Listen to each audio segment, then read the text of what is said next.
వ్యాసుడు సాక్షాత్ నారాయణుడు. ఆయన స్కాంద పురాణంలో చెప్పాడు, రామాయణంలో రామచంద్రమూర్తి చెప్పారు. శివానుగ్రహమును పొంది రామచంద్రమూర్తి అంతటి ధార్మికుడు, అవతార ప్రయోజనంలో మనకి నడువడి నేర్పవలసినటువంటి వాడు, ఆయన ఎందుకు శివ పూజ చేయడండి? ఏమిటి ఆయనకి బాధ? చేశాడు, శంకరానుగ్రహాన్ని పొందాడు. పొంది ఆయన మనకి నేర్పాడు, నీకు మంగళం కావాలంటే శివలింగార్చన చేయవలెను అని ఆయన నేర్పాడు మనకి. కనుక ఇక్కడే నాకు శంకరానుగ్రహం కలిగింది అని చెప్పాడు. అయితే ఇక్కడ ఒక పెద్ద ఇబ్బంది సాధారణంగా నేను వీరికి దిగిపోయాక అడుగుతారు, ఏమండి మరి సముద్రం దాటే ముందు రామచంద్రమూర్తి పూజ చేసి శివలింగం ఆవిర్భవించిందని మీరు అంటున్నారు, కానీ ఇవాల్టి రోజున మనం రామనాథలింగాన్ని దర్శనం చేసుకోవడానికి ఎక్కడికి వెళ్ళి దర్శనం చేస్తున్నాం అంటే, సముద్రంలో కొంత భాగం వెళ్ళిపోయిన తరువాత సముద్రం మధ్యలో ఉన్నటువంటి ఒక దీవి ఎందు కదా మనం రామేశ్వరం దీవిలో కదా రామచంద్రమూర్తిని పూజ చేస్తున్నాం. ఈ లింగము ఆ లింగము ఒక్కట. ఒకవేళ అదే ఆ లింగం అనుకోండి, రామచంద్రమూర్తికి సాక్షాత్కరించిన శంకరలింగం అనుకోండి, అలా అయ్యుంటే మరి రామేశ్వర క్షేత్ర స్థల పురాణమునందు రావణ సంహారం అయిపోయిన తర్వాత రామచంద్రమూర్తి ప్రతిష్ఠ చెయ్యడం కోసం హనుమని కాశీపట్టణానికి పంపించి విశ్వనాథలింగం ఒకటి తీసుకురమ్మంటే హనుమకించ ఆలస్యంగా వస్తే సీతాదేవి సైకతలింగాన్ని తయారు చేసిందని, రామచంద్రమూర్తి ఆ లింగాన్ని ప్రతిష్ఠ చేశారని వాళ్ళు రామేశ్వరంలో చెప్తూ ఉంటారు. పైగా అక్కడ సరస్వతీ బావి, సావిత్రి బావి, గాయత్రి బావి, నలబావి, గంధమాదన బావి, ఇన్ని బావులు ఉన్నాయి. అసలు ఆ క్షేత్రమే తడిగా ఉంటుంది, ఆ గుడంతా ఎంత పెద్ద గుడో. ఇన్ని ఉన్నప్పుడు మరి ఈ లింగము అక్కడది క్షేత్ర స్థల పురాణంలో చెప్పినట్టు ఇప్పటి వరకు వెళ్ళిన జ్యోతిర్లింగాలన్నీ స్థల పురాణానికి సరిపోయాయి. కానీ ఇప్పుడు అలా రెండు కలిసే అవకాశం ఉందా?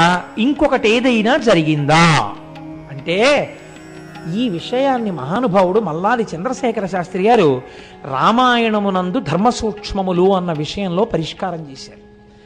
ఆయన ఒక మాట చెప్పారు. ఆయన కూర్మ పురాణంలోంచి ఒక విషయాన్ని ప్రతిపాదన చేస్తూ, యావత్ సేతుశ్చ తావచ్చ స్థాస్యామ్యత్ర తిరోహితః, నేను తిరోహితుడనై ఉంటాను అని శంకరుడు అన్నాడు. అంటే అందరికీ నేను కనపడను, కనపడకుండా ఉంటాను. కాబట్టి కనపడకుండా ఉన్నాడు కాబట్టి రామచంద్రమూర్తి చేత ప్రతిష్ఠింపబడి రామచంద్రమూర్తి చేత పూజలందుకున్న శంకరుడు సముద్రమునకు ఈవలి ఒడ్డున సాక్షాత్కరించినాడు అని మీరు ఒక నమస్కారం చేసి ఆ ద్వీపంలోకి వెడితే అక్కడ మాత్రం రామేశ్వరం క్షేత్రం ఉంది. ఈ రామేశ్వర క్షేత్రంలో ఉన్నటువంటి శివలింగం సీతమ్మ తల్లి చేతులతో తీసుకొచ్చినటువంటి పోగు చేయబడినటువంటి మట్టితో ఏర్పడిన శివలింగమేనా? అప్పుడు అది నిజమేనా? రామచంద్రమూర్తి అది ప్రతిష్ఠ చేసిన మాట యథార్థమేనా? హనుమ అంతటి ప్రాజ్ఞుడు శివలింగాన్ని తేవడంలో ముహూర్తానికి ఆలస్యం జరిగిందా?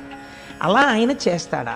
అలా ఎందుకు జరిగింది? మీరు ఇప్పుడు కొంచెం జాగ్రత్తగా అవలోకనం చెయ్యండి. అలా కాకపోతే స్థల పురాణం అలా ఉంటుందా?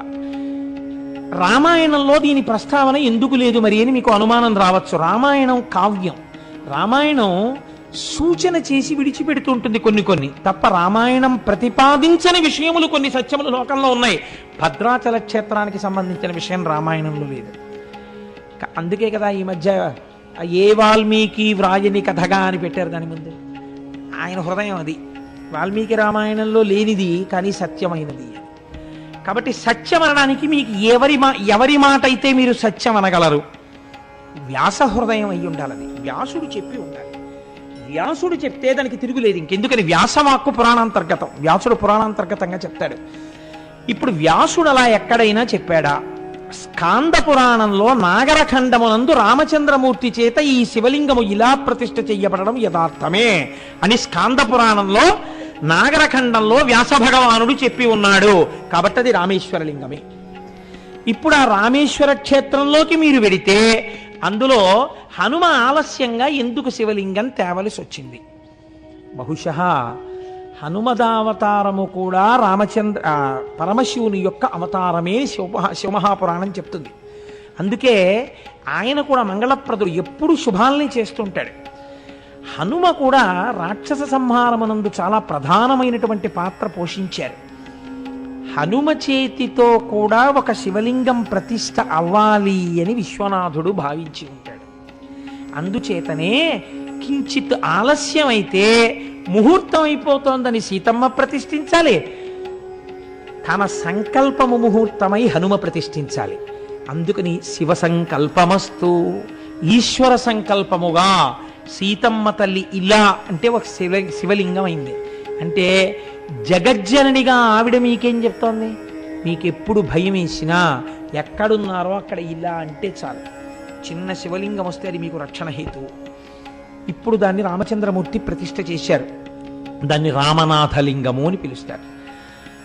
రెండవది హనుమ తీసుకొచ్చిన శివలింగాన్ని ప్రతిష్ఠ చేశారు. అది కాశీ నుంచి తెచ్చారు కాబట్టి దాన్ని విశ్వనాథలింగము అని పిలుస్తారు. ఆ బావులలో నుండేటటువంటి నీటి యందు ఓషధీ శక్తులు ఉంటాయి. అందుకే అక్కడికి వెడితే ఓ 5 రూపాయలు పోయినా కక్కుర్తి పడకూడదు. ఇంత యాత్ర చేసిన తర్వాత అయ్యా అన్ని బావుల్లో నీళ్లు పోయడానికి ఎంత ఇవ్వాలండి అని అడుగుతారు. అడిగితే ఆయన అంటాడు, మీకు నీళ్లు పోయడానికి ఏదో 60 బావులో 70 బావులో ఉన్నాయండి, 60 బావులు 70 బావుల్లోనూ కలిపి 500 ఇవ్వండి అంటాడు. 500 ఇవ్వమంటే మేము అంత ఇవ్వమయ్యా, ఏదో 50 రూపాయలు ఇస్తాం పోసేయని అనుకున్నాడు. పోస్తాడు. ఎలా పోస్తాడో తెలుసా అండి? మిమ్మల్ని కూడా ఇంకో 50 మందితో కలుపుతాడు.